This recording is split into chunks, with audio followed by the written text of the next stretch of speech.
much, Viviana. Good morning, everyone. Good morning to all the participants, and thank you for joining us this morning for our webinar, which is focusing on navigating the UK tax landscape. So today we'll cover corporation tax and VAT primarily, and we will go over a lot of the topic areas that are required to be considered if you are looking to set up in the UK, whether that's through a limited company, through legal registration, or whether that's through creation of a permanent establishment in the UK. So we have a number of topics that we are going to cover this morning, and my colleagues will also be covering a few topics as well. So yeah, we can then get started. So the plan for today is to first kind of discuss what we as Roder and Partner offer in the UK, and then I'll provide a short summary on the position of the UK economy, what is the current status, and what is the potential future development in the UK economy. And then I'll cover the UK corporate tax compliance side, so what are the registration requirements, what are the payment requirements, and any kind of filing obligations and deadlines. And then my colleague Rizwan will cover a few of the corporate tax advisory topics. So some of those include the specifics regarding a permanent establishment, capital allowances, and also the most interesting one probably is research and development credits in the UK, and how those can be claimed. And then finally, our last topic for this morning would be the UK VAT compliance and advisory side of things. So we will cover both angles of that. So the compliance side of being registered with the UK Tax Authority for VAT, as well as potentially any areas that you may need to be aware of. And then we will have a short session for questions, and then we'll wrap it up from there. So this is just a picture of the Birmingham landscape. So our Roder and Partner office is based right in the kind of the centre of the UK. So we are kind of very close to London and Manchester, and we are kind of at the heart of England, if you like. So this is one of our main landscapes where you can see the town centre. So just a bit about our firm, Roder and Partner, specifically in the UK, and what we offer. So we provide audit, tax, and BPO services. So we currently have 65 staff as part of the audit, 25 for tax, and 35 for BPO. So you can see that it's quite a wide-ranging kind of expertise that we have in the UK, where we advise on a wide range of clients who have set up in the UK, and we provide them with audit services, statutory account services, tax and filing obligations, as well as business process outsourcing. So here's just a quick summary of some of the services that we provide in the UK. So they all kind of split into the various categories with audit, tax consulting, management, IT consulting, and legal services. So that's just some of the examples of the services that we offer in the UK. Okay, so now we will start with the UK economy summary. So as everyone kind of knows, we did have Brexit on 31st of January 2020. So that's when the UK formally left the EU, and then that's when that's when Brexit was completed, and there was a lot of kind of legislation changes behind that, a lot of political changes as well in terms of change of prime ministers, change of ministers in the UK as well. So that was in 2020, and then following on from that, in a few months we had the pandemic, of course, so the COVID-19 pandemic. So it was a challenging time for a lot of economies, especially in Europe, and there were a lot of lockdowns and restrictions in the UK as well. which limited kind of the movement of people, and people were encouraged to stay at home. So the effect of that on kind of businesses was there was a lot of businesses that were facing a downturn. There was a lot of businesses that were struggling in terms of revenue and profit. And for that very reason, the Chancellor at the time, he introduced many forms of financial support for UK businesses. And some of those examples was the job retention scheme. This was to kind of keep the workforce rather than firms kind of firing employees. The government subsidized their salary and wages.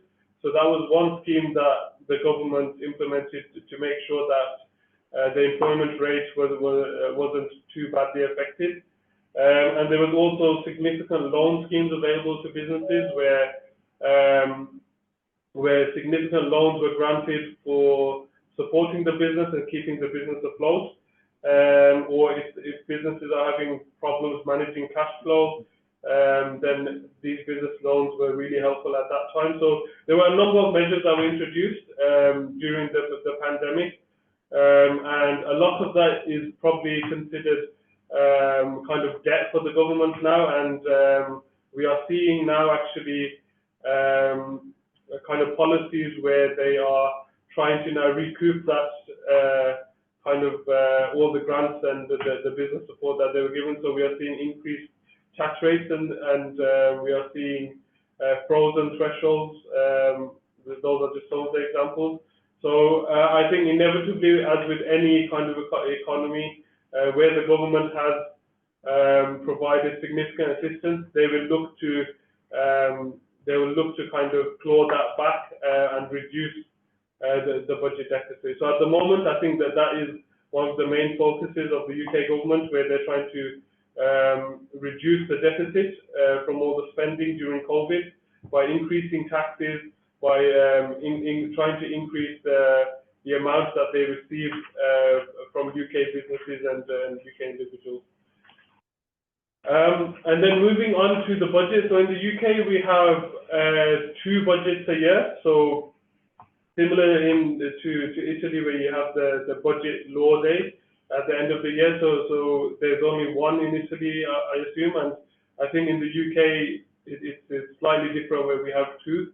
So we will have one in the spring, so early on in the year, for any kind of legislative changes to any of the tax regimes. And then we'll also have another one in November time, where the Chancellor announces further kind of, whether it's tax relief or tax cuts, or further announcements relating to tax. So I've just summarized here on this slide what the 2 latest budgets were. So in autumn 2022, during that budget, there was R&D credit announcement. So that increased from 13% to 20%. So the government decided that they would like to incentivize further R&D. So hence the reason why they've increased it by such a significant amount. So this is applicable to kind of large companies. So when we're speaking about large companies, it's considered large when you're considering the whole group. So that's quite important. And then they also announced a freeze in income tax and VAT thresholds. So yeah, that was probably looked at as something that is kind of additional tax generating for the government, because as wages increase in the UK, the income tax thresholds will be frozen. So you will see a lot more taxpayers that are falling into higher income tax brackets. So that would mean higher tax revenue for the UK government. And it's the same thing with the VAT threshold. So as businesses grow, but the VAT threshold remains the same, they will see a lot more companies falling within the VAT requirement, and in turn that will also increase the tax revenue for the UK government.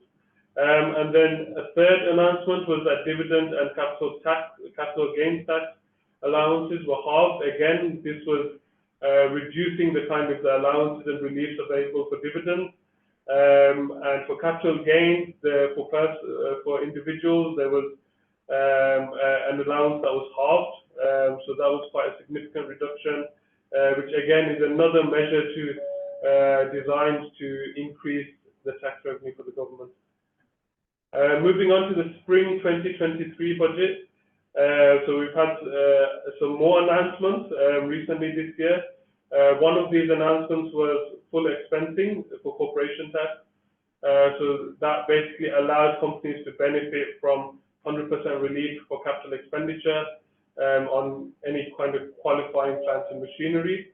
And additionally, the annual investment allowance permanently increased to £1 million. So during COVID, the government announced that the annual investment allowance would increase from £200,000 to £1 million. And initially, people were kind of predicting that this is only a temporary measure for COVID and to help businesses to invest in plant and machinery. But now the Chancellor has decided that this will be a permanent amount of 1 million. So this will help businesses who are investing in plant and machinery to get 100% relief in the first year of expenditure. So that goes a long way in reducing the tax liability. And then finally, in the Spring 23 budget, there were 12 new investment zones announced. So these investment zones actually attract even more relief. So they are dotted around the UK. So if a business has set up in one of these new investment zones, they will have further relief such as lower business rates, lower rates of national insurance for employees and employers, and various other kind of relief. So at the moment, they haven't fully finalized what the additional reliefs are for the investment zones, but we are expecting significant relief in those investment zones. So then moving on to what the future holds then. So how does it look like in the future in the UK, both in the kind of the medium term and the long term? So a lot of analysts have predicted that the UK economy is likely to avoid a recession in 2023. So even with kind of increasing energy prices, the war in Ukraine, and other kind of supply shocks and natural disasters, even considering all that, a lot of analysts are saying that the UK economy is resilient, especially in the services sector. So in summary, it's looking likely that the UK will avoid a recession in 2023. And yeah, I've just got some key kind of data points there. So interest rates are currently at 5.25%. So the Bank of England have been increasing that over the past year. So this is kind of at record highs. If you look at the historic amounts, where at one point it was at 0.5%, the bank have significantly increased interest rates now to kind of curb the inflation rate. So one of the key measures for the Bank of England is to kind of reduce or kind of increase the interest rates to kind of tackle inflation. So then that brings me on to the next point. The current rate of inflation is 6.8%, but it is projected to fall closer to 5% by the end of the year. So we expect kind of those two, interest rate and inflation, key measures. I think we expect that to kind of stay at a relatively constant rate. So we don't see or anticipate a significant reduction in interest rates until the inflation is kind of under control. And in the UK, the Bank of England's responsibility is to get the inflation down to 2%. So the 2% target is what they work towards. But as you can see, it's currently a lot higher than 2%. It's at 6.8. So interest rates will continue to rise until, or rise or stay at this level of around 5% until inflation is kind of controlled. And then employment rate is currently at 75%. So this is quite high. So the labour market is quite tight in that sense, where firms are finding it difficult to find skilled labour, or there's a shortage of labour. But we expect a lot of companies, especially in the tech sector, are having layoffs. For a lot of companies in the professional services sector, they are also reducing their their overheads in terms of employees. So we are seeing a cycle where a lot of companies are trying to reduce their expenses by offering redundancy packages to employees so that they can cut the costs and improve their profit and loss position. So that was just a quick summary of the UK economy at the moment, the historic position, and also what we're looking to in the future. Moving on to the UK corporate tax compliance side of things, so I'll just provide a quick summary, and then we will cover the UK dividend and withholding tax position, and then we will quickly cover transfer pricing. So starting off with registration in the UK, so for corporation tax purposes, His Majesty's Revenue and Customs is the department that's responsible for the collection of taxes. So they're also responsible for VAT, for imports, for all the various types of taxes and the collection of taxes. So there's three ways that a company can register in the UK for corporation tax. The first is by way of a legal registration through Companies House.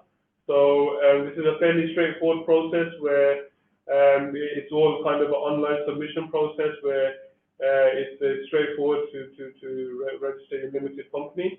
So that's a legally registered way. But then the second way to be within the scope of corporation tax is for a non-UK company who is resident in the UK due to the central management control. So for example, if a lot of the decisions of an overseas company or a lot of the board meetings for an overseas company are taking place in the UK, then the HMRC, the UK Tax Authority, will consider that company as a UK resident. So if it's a UK resident, then it will be required, to file corporation tax returns. And then the third way that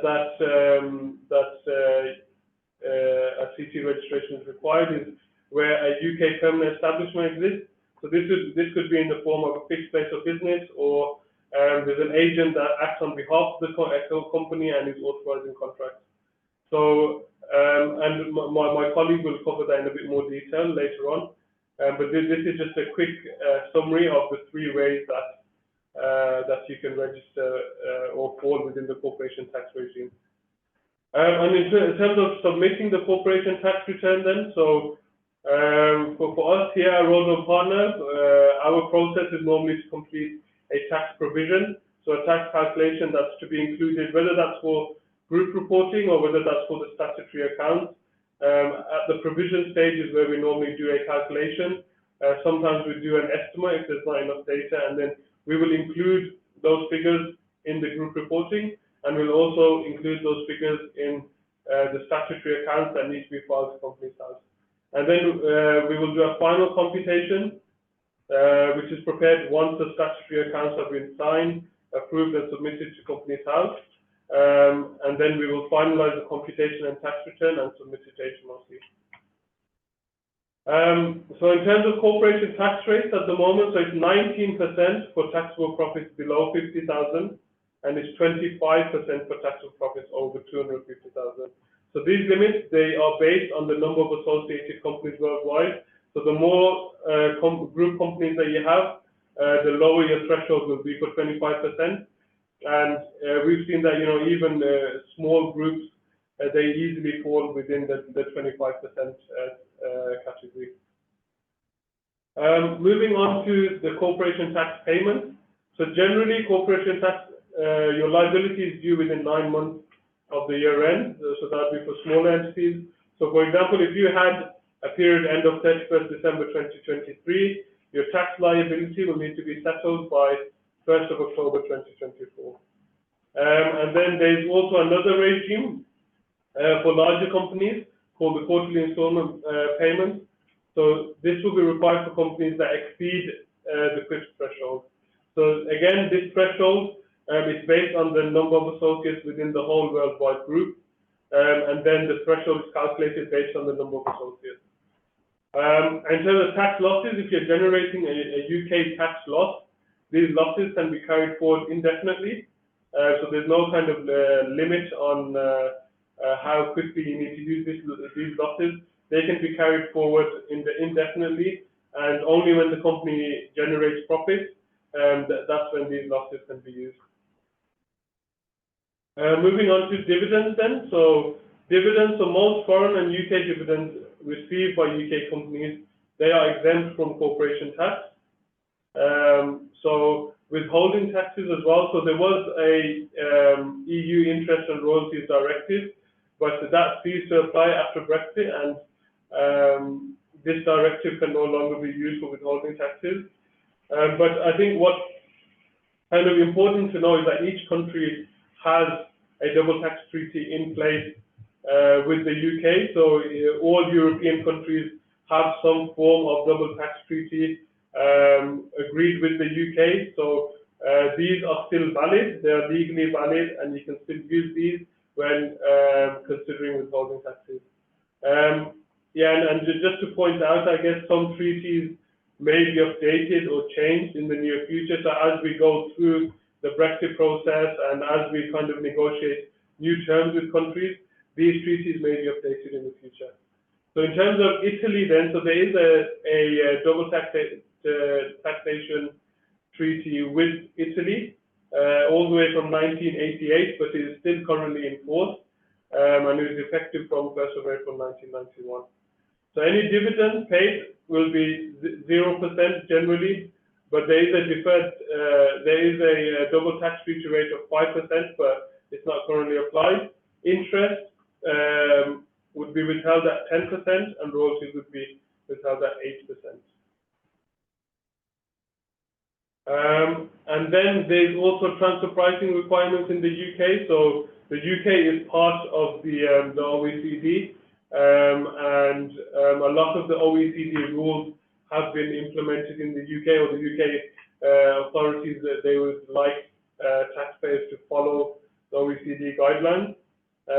So here are just some of the requirements for documentation purposes. So if you are a small or medium company, you may be exempt. So even if you are exempt, there's still a requirement to keep business records, and part of the business records would be to demonstrate that transactions have been taking place at an arm's length. And then if you are not a small or medium-sized group, where you exceed the 750 million CBCR reporting threshold, then there is an obligation to have transfer pricing documentation in place. So this includes a master file, a local file, and a country-by-country report that needs to be submitted. Or if it has been submitted in another tax jurisdiction in the UK, then a simple notification to HMRC is sufficient. Okay, so I'll hand it over now to my colleague Rizwan, who will go over the corporate tax advisory topics. Yeah, thank you, Tan. Can you guys hear me okay, everyone, from your side? Paul, can you hear me, guys? Cheers, thank you. Good morning, everyone. And thank you for joining, and a very warm welcome from the UK. Just as a brief introduction, my name is Rizwan, and I am one of the tax advisory managers here at Rodal & Partner UK. As Tan previously mentioned, we are part of a larger group, and ourselves, the UK office is based in Birmingham. I've been with Rodal & Partner for over a year, and I've been in tax for just a little shy than 9 years, and my focus is corporate tax advisory, and I cover generally direct taxation. So I'll be covering today research and development tax credits for companies that are investing in innovative projects, permanent establishments where we've got operations in the UK, whether that's through a fixed place of business, or if we've got employees that are situated in the UK, not necessarily having companies here. And of course, if we're investing in the UK and we're acquiring plant and machinery, how we can utilize efficient tax reliefs to reduce our tax bill. Can we go on the next slide? Thank you, Tan. So the research and development tax credit is a form of tax relief introduced in the 2000. which supports companies that work on innovative projects in science and technology. So this piece of legislation is aimed at bringing in innovation into the UK by offering tax incentives to companies. It's important to note here that it's only for companies. So if you operate as a partnership or a sole trader, there's no form of relief from an R&D perspective. The scope for identifying R&D is very large purposely. So it's every sector exception. It covers every sector apart from the arts and humanities sector. So if you're spending investment in R&D qualifying activity, then of course you can obtain tax relief on that investment. So qualifying activity is anything that is investing to achieve an advance in science or technology and is some way or form subject to scientific or technological uncertainty within that sector. What can we cover as part of the R&D tax relief? So we've got staff costs, so that is anything from salaries, bonuses, private medical insurance,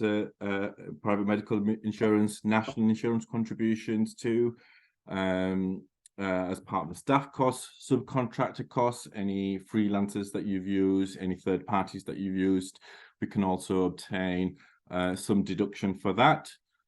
Materials are used to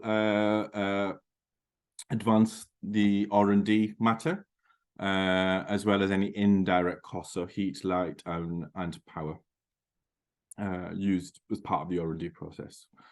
So there's two different tax reliefs depending on the size of your company. So if you are considered a small company is a company that's got less than 500 staff and a turnover of 100 million euros or a balance sheet less than 86 million euros.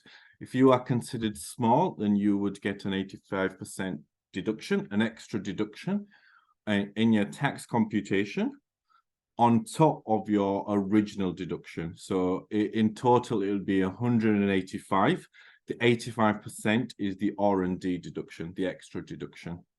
If you are a large company, then you would get a 20% tax credit as cash, which would be taxable, the 20% tax credit. If you are a loss-making small business, then of course you can also obtain a tax credit, which is substantially lower, so you'd get a 10% tax credit. Moving on to the next slide. So again, Tan touched on this earlier. If you're an overseas business that has a UK permanent establishment, then profits of that business that are attributable to the PE, either directly or indirectly, are chargeable to tax. There'd be a requirement to register with the UK authorities, Companies House and HMRC to file a tax return and the local taxes. So what causes a permanent establishment? There's two scenarios that can cause a permanent establishment. Number one, if you have a fixed place of business. So if you have a place of management, if you have the board of directors that are making decisions here in the UK, then there is risk of a fixed place of business. If you've got branches, offices, factories or workshops, then of course that's construed as a fixed place of business too. If you are installing a project here, so it's important to note here, if the project is less than 12 months, then that is a specific exception. If it's likely to exceed 12 months, then there's likely to be a fixed place of business.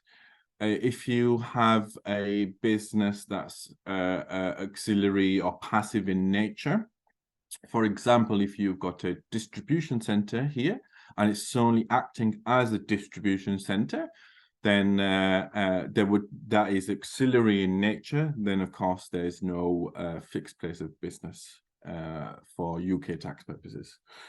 The other scenario which can cause a permanent establishment is if you have a deemed agent here in the UK. A deemed agent could be anything, for example, such as an employee. If the employee is making executive decisions which bind the overseas company into contractual agreements, and it's done habitually, i.e. it's done continuously, and it's not temporary in nature, then that employee that is situated in the UK, any contracts which he binds the company into will be subject to permanent establishment, and then that revenue which he generates would be attributable to the PE, which would be subject to UK corporation tax and UK filing requirements. If we could move on to the next tab as well. Thank you, Tan. And capital allowances. So for UK tax purposes, if you invest in plant and machinery, if you acquire equipment, for UK tax purposes, depreciation is not allowable as a deduction. It's a specific exclusion. However, we have something, a form of relief called capital allowances, which allows you to deduct a tax deduction for the investment that you've made into plant and machinery. So we've got a number of reliefs that are available. So the annual investment. So every company has access to a £1 million annual investment allowance. So if you are investing in plant and machinery, that's below 1 million. The full 1 million will be allowed to be deducted against your tax as a full deduction. There's a 100% deduction. Any excess goes to something called the allowance pools. So you've got two allowance pools, the main rate pool, which are for general items. And then, of course, you've got the special rate pool. So the special rate pool are for plant and machinery, which is known as integral features. So integral features are items such as plant machinery, such as lifts, escalators, water heating systems, air conditioning, air cooling systems. So items that are integral to a building. Those fall within the special rate pool, which gives you an 8% deduction on the cost which you've incurred on an annual basis on a reducing balance basis. So you'll have 8% each year, which you can reduce until the cost of the item has completely finished. And then we've got the main rate pool, which are any items which are not special rate pool. We've also got the first year allowance, which are also there's no cap. So there's no £1 million cap on first year allowance items, and you are allowed to deduct 100% on those items. So these are items such as brand new electric cars, vehicles with low CO2 emissions. So if you've got a vehicle that's less than 75 grams per kilometer, then you can deduct the full amount, and it's not subject to the £1 million cap. Plant and machinery for gas stations. We've also got plant and machinery for electric cars. So it's important for the first year allowance that it's not items which are not special rate pool items. Yeah, just a little bit more on the special rate pool. So again, it was the integral features items which have a long life, so that any items which exceed 50 years in life. And then, of course, environmentally friendly items, so solar panels, thermal insulation, energy efficient and water efficient equipment, those are also items for the special rate pool.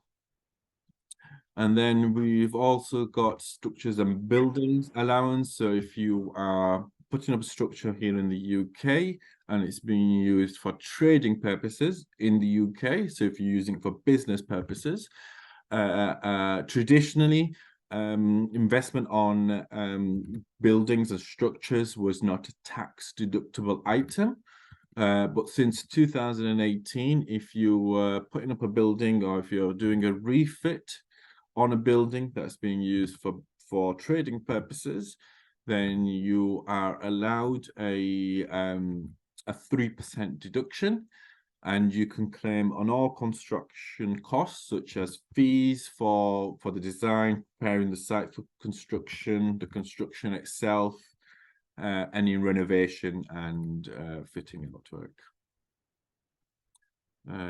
Next slide. Yeah, thank you. That's all from my side. I'll pass you over to Paul and his team. Thank you, Rizwan. Hi, my name is Paul Masson. I'm the VAT manager here at Rodan & Partner UK.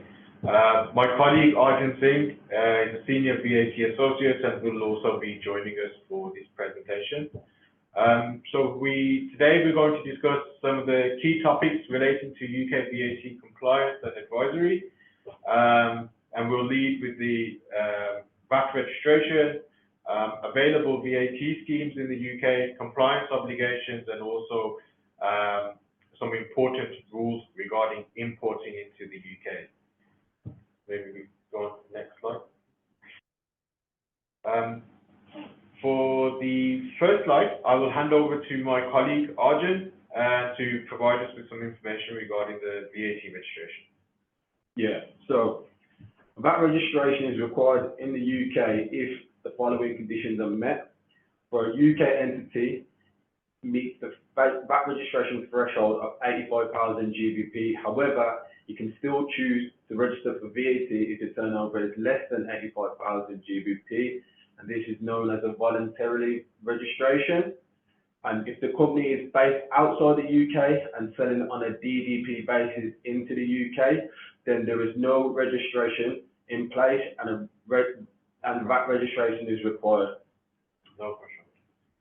The date of the VAT registration must be considered as the date of the first sale made in the UK, and the VAT is owed must be paid to the UK tax authorities from the date of registration. If you register late for VAT in the UK, you must pay the VAT on any sales you've made since the date that you should have been registered. And if a registration is late, then there may be possible penalisation from the UK tax authorities. When applying for VAT in the UK, a GB EORI number application can be done simultaneously as well, which will be required to import into the UK. Move on. Once registering for VAT in the UK, UK tax authorities will issue a 9-digit VAT number, and this VAT number will be required on all sales invoices issued in the UK. They will also provide you with information to set up an online account, which will be able to manage your VAT account online. And they will also give you confirmation of the registration date, known as the effective date of registration. You cannot include VAT and invoices until you receive the VAT number from the UK tax authorities. However, you can increase your price to account for the VAT that you will need to pay to the UK tax authorities. So if we just touch up on some of the VAT schemes that are implemented here by the UK tax authorities, these are designed to simplify the way some VAT registered businesses calculate and account for the VAT here in the UK. One of the schemes here is the VAT flat rate scheme.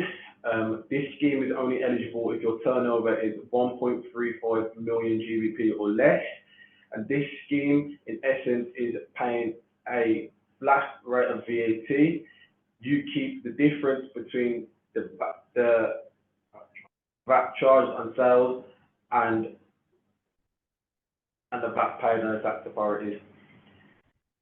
You can't be claimed. Yeah. However, this scheme does block you from claiming any input tax. Cash accounting scheme. This scheme is only eligible if your turnover is 1.35 million or less. And in essence, this scheme is paying VAT to the tax authorities when payment is received from customers and reclaiming VAT for the tax authorities when paying your suppliers. A payment on an account scheme is applicable if you pay more than £2.3 million in any period of 12 months or less. And this scheme requires you to make 2 advance payments, and then when the VAT return is submitted, you pay the balancing amount.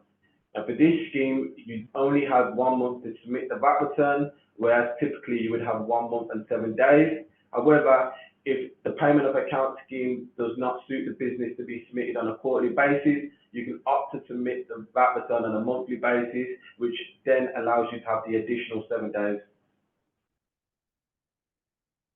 Normally, VAT registered businesses are obligated to submit quarterly UK VAT returns unless opted otherwise, as mentioned in the previous slide, if opted into schemes were told otherwise.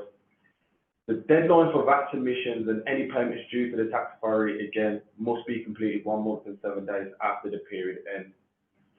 To submit the UK VAT returns here in the UK, a specific digital format known as Making Tax Digital is required, and here at Rodan & Partner UK, we have invested in a required software to enable MTD compliant submission. The time of supply is known as the tax point here in the UK, and this transaction takes place for VAT purposes. The tax point of the supply is the point of which it must be declared to the UK tax authorities on the UK VAT return. For goods, the time when the goods are considered to be supplied for VAT purposes is the date when one of the following happens: when the supplier sends goods to the customer, or when the customer collects the goods from the supplier. At this point, it should be considered on the UK VAT return. Here are just some of the invoice requirements that are made for the sales here in the UK. So, like we said earlier, the VAT number is required here, and also a unique invoice number, the business name and address, along with multiple other points. Should a VAT return be submitted late or paid late, the UK tax authorities would typically apply penalties. If a VAT return is submitted late, a penalty point is applied for each time a VAT return is submitted late. If you reach one of the below penalty thresholds, you will be given a £200 penalty and then a further £200 penalty for every late submission after that. UK tax authorities assign penalty points depending on how often you submit your VAT return. And as you can see in the table below, given how the VAT returns are submitted either annually, quarterly or monthly, is the threshold that applies. If a VAT payment is not received in full by the due date, you will get a first late penalty point. If your payment is 16 or more days overdue, and when your payment is 31 or more days overdue, your first late penalty point increases, and then you will receive a further late penalty point. In absence of a UK VAT return submission, the UK tax authorities may estimate the VAT liability for the period. However, there may be additional penalties if the VAT registered business accepts the underestimation and does not advise the tax office.